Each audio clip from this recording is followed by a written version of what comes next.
Well, it's definitely becoming that kind of time of the year when it's time to get worried about things staying dry. So I like to get these Eva-Dry miniature dehumidifiers. Let's take a look at this one as it comes out of the box. It has a little hanger, so if you need to hang it, you can. That goes into this socket on the end here.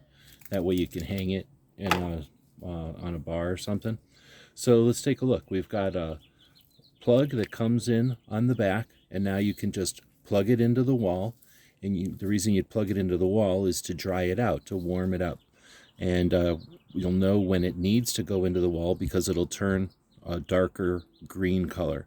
Right now it's a yellow color, and it's dry. It's got plenty of ability to absorb moisture. It'll do that through these holes in the front without any power. And then when it's time, when this thing turns blue, then we'll take this, open it up, plug it into the wall till this turns yellow again. Then we can unplug it, and it'll just subtly stay somewhere quietly collecting moisture. Hope this helps.